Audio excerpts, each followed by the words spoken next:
사무엘상 10장 25절에서 27절 말씀입니다. 사무엘이 나라의 제도를 백성에게 말하고 책에 기록하여 여호와 앞에 두고 모든 백성을 각기 집으로 보내매 사울도 기브와 자기 집으로 갈 때에 마음이 하나님께 감동된 유력한 자들과 함께 갔느니라. 어떤 불량배는 이르되 이 사람이 어떻게 우리를 구원하겠느냐 하고 멸시하며 예물을 바치지 아니하였으나 그는 잠잠하였더라. 아멘. 드디어 사무엘 선지자가 사울을 왕으로 백성들 앞에 세우고 소개를 합니다. 어제 보신 말씀처럼 백성들에게 말하기를 너희 보는 것처럼 하나님이 택하신 자 중에 백성 중에 사울을 짝할 자가 없다라고 말하면서 사울을 첫 왕으로 소개를 합니다. 그러자 많은 백성들이 24절 말씀 보시면은 왕의 만세를 외치며 환호를 하게 됩니다. 예나 지금이나 가장 좋은 사람을 향한 축복의 말이 만세라는 말 같아요. 그래, 만세, 만세 이런 말을 우리가 가끔 하죠. 뭐 대한독립 만세 뭐 그런 말도 하고요. 우리가 또 이제 뭐 오늘 광복절이어서 옛날 우리 할아버지 아버지들이 또 이날 뭐 대한독립 만세 또 부르고 뭐 또 환호했던 날이 오늘이기도 하고, 우리가 또 뭐 3.1절이나 8.15 광복절을 우리가 기념할 때도 뭐 대한독립 만세 이제 그런 또 이제 두 손을 들고 환호하는 일이 있습니다. 우리 인사말 가운데 만세, 만세, 만만세 하는 이제 말이 가끔 있어요. 뭐 이렇게 아무에게나 쓰는 말은 아니죠, 이 말이. 이 말을 쓸 수 있는, 받는 사람은 유일하게 한 사람, 왕만 이제 이 말을 받을 수 있게 되어 있습니다. 그 외의 사람들은 이제 할 수 없죠. 성경도 보시면 구약에 보시면 다윗이나 솔로몬을 향해서 신하들이 인사할 때 왕은 만세수를 하옵소서라고 인사를 합니다. 만세를 살라는 거죠. 만년 사십시오. 만만세 뭐 그런 뜻이죠. 또 느헤미야도 보면은 아닥사스다 왕에게 인사할 때 왕은 만세수를 하옵소서 하고 엎드려서 절하고 인사를 하고 이런저런 이제 속에 있는 사정을 이야기하고 좀 고국에 갈 수 있게 해주세요. 그런 이야기를 합니다. 이제 반면 천천세라는 말도 우리가 가끔 쓰는데 이것은 왕이 아닌 왕비나 왕자 뭐 이런 사람들에게 이제 복을 비는 말이 바로 천세라는 말입니다. 우리가 뭐 보통 우리끼리 이런 말 할 수도 있는데 사실 격은 맞지 않는 거죠. 격을 맞춘다면 왕에게, 왕자에게, 왕후에게 이런 높은 사람에게만 할 수 있는 말입니다. 지금 24절을 보시면 이스라엘의 첫 왕 사울이 세워지자 모든 백성이 사울 왕 만세하고 이제 손을 들어서 사울 왕을 환호하는 모습을 24절 말씀에서 볼 수 있겠습니다. 사무엘 선지자가 이제 백성들에게 왕의 제도를 말을 하죠. 이제 너희들이 왕을 세웠으니 왕이 나라 다스리려면은 세금 바쳐야 된다. 너희 아들, 딸들 건강한 사람은 왕궁에 가서 신하로 요리도 하고 청소도 하고 이거저거 심부름해야 된다. 또 건강한 남자 아들들은 군인 복무해야 된다. 또 농사꾼들은 이제 곡식 잘 지으면은 그 가운데 11조를 왕에게 바쳐야 된다. 이런 것들을 쭉 설명을 합니다. 왜요? 이제 나라가 돌아가려면은 왕이 서 있으려면은 뭐 세금도 받아야 되고 군대 복무도 해야 되고 다 뭐 어떤 소위 사대 의무 이런 것들이 뭐 옛날도 있고 지금도 있게 되죠. 이걸 설명을 쭉 하고 나서 책에 기록해서 하나님 앞에 두고 이제 또 나중에 왕이 볼 수 있도록 해놓고 백성들은 각자 집으로 돌려보내게 됩니다. 그때 이제 사울도 잠시 기브와 자기 집으로 돌아가죠. 이 돌아갈 때 반응이 두 가지로 나옵니다. 우리 다시 한번 26절, 27절 말씀 읽습니다. 사울도 기브와 자기 집으로 갈 때에 마음이 하나님께 감동된 유력한 자들과 함께 갔느니라. 어떤 불량배는 이르되 이 사람이 어떻게 우리를 구원하겠느냐 하고 멸시하며 예물을 바치지 아니하였으나 그는 잠잠하였더라. 이제 지금 사울이 왕으로 소개가 되고 잠시 집으로 돌아가고 백성들도 각자 집으로 흩어지게 됩니다. 그때 반응이 두 가지가 나오게 되죠. 어떤 유력한 사람들은 하나님께서 사울 왕을 섬길 수 있는 감동된 마음을 주어서 사울의 집에 따라가요. 자기 집으로 안 가고 야 정말 우리에게 왕을 주셨구나. 내가 이 왕을 잘 모셔야지. 내가 내 역할 충성해야지. 그런 마음이 있어서 사울을 따라서 사울 집으로 따라갑니다. 근데 어떤 불량배들은 말하기를 이 사람이 어떻게 우리를 구원하겠느냐 하고 멸시하고 예물을 바치지 않고 반대하는 사람도 일어납니다. 여러분 본문에 보시면은 아주 중요한 우리 인생살이의 원리에 대해서 인간 관계에 대해서 말씀합니다. 사람은 언제나 100% 찬성을 받을 수도 없어요.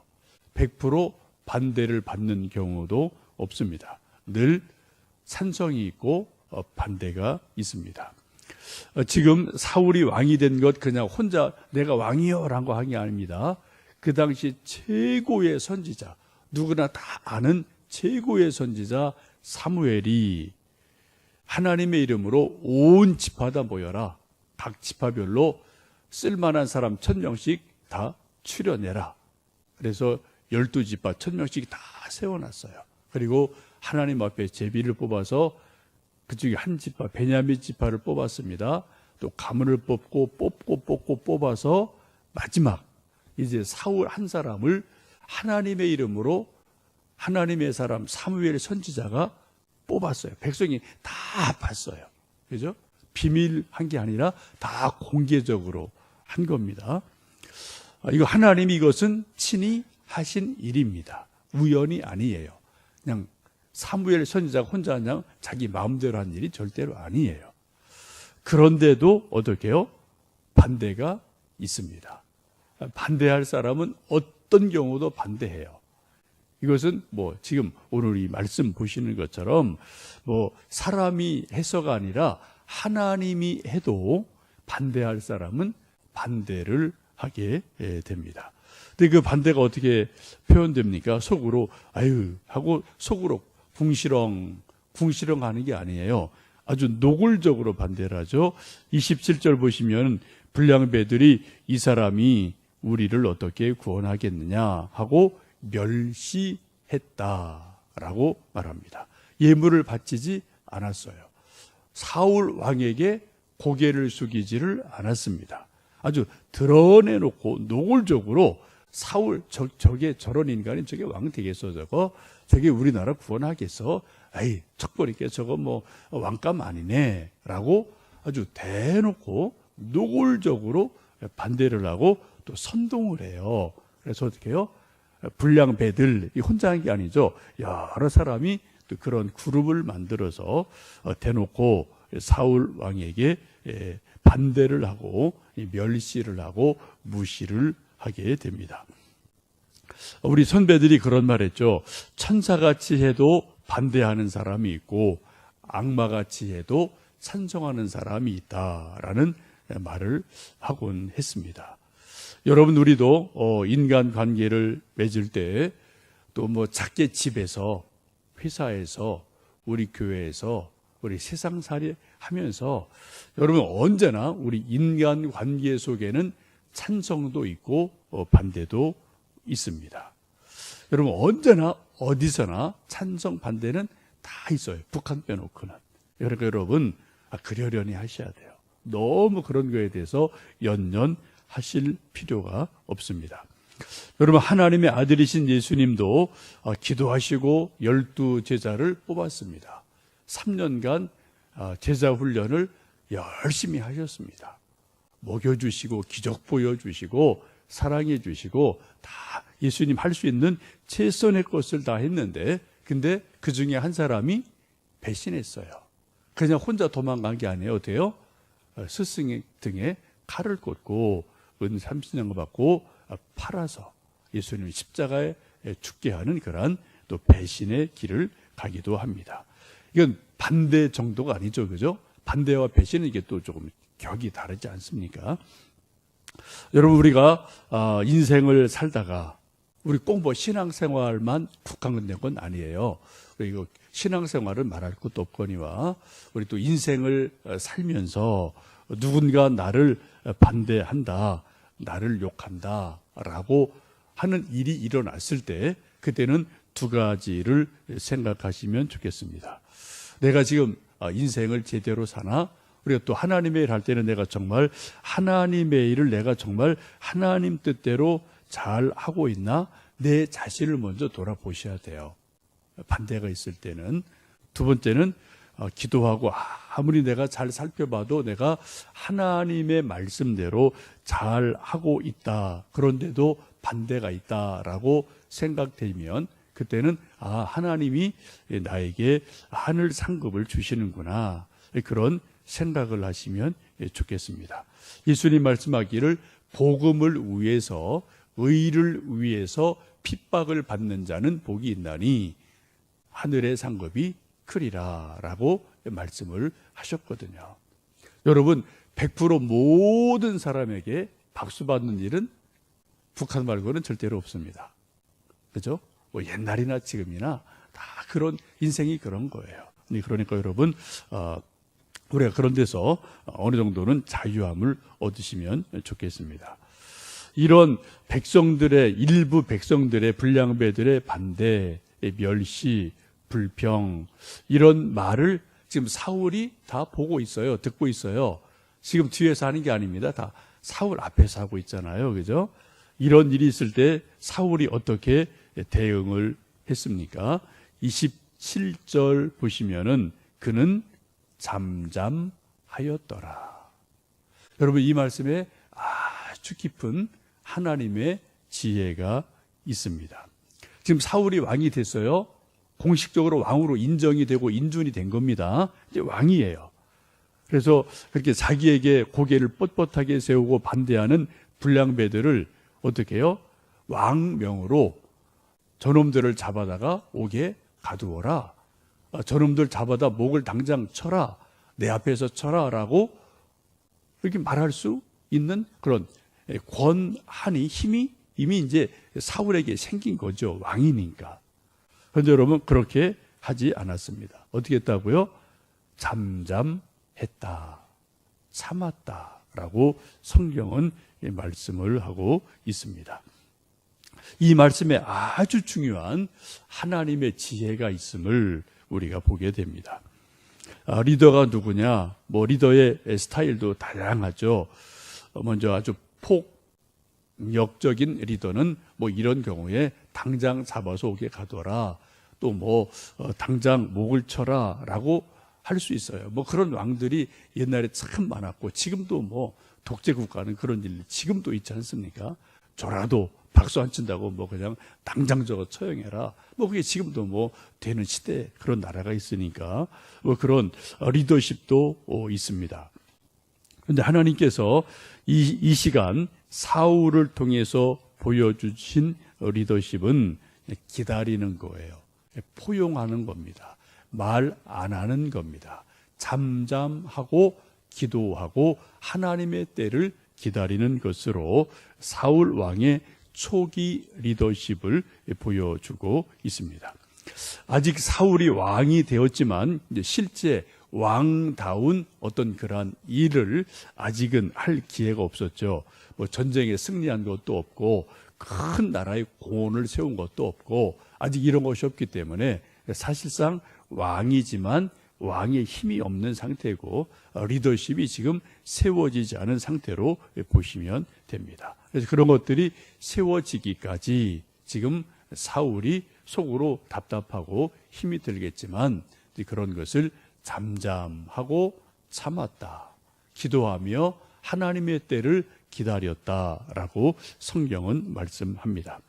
그런데 11장 그 다음에 보시면 하나님께서 사울을 진정한 왕으로 세워주신 일이 일어나죠.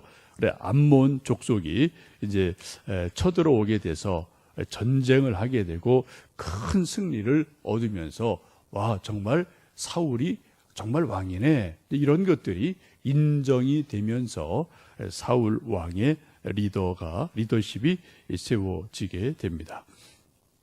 여러분 오늘도 우리가 집에서 가족과 함께 살아가고 대화를 합니다. 또 크고 작은 일을 상의하고 결정할 때도 있습니다. 또 회사에서 친구 모임에서 개모임에서 순모임에서 우리 교회에서 사람들 만나고 예배드리고 또 친교하고 어떤 때는 뭐 이 일하자 저 일하자 결정할 때도 있고 상의할 때도 있어요. 여러분 가정은 이 세상에서 정말 부모님의 피로 주신 아들, 딸. 우리도 위로 부모님이 있고 우리 밑으로도 자녀들이 있어요.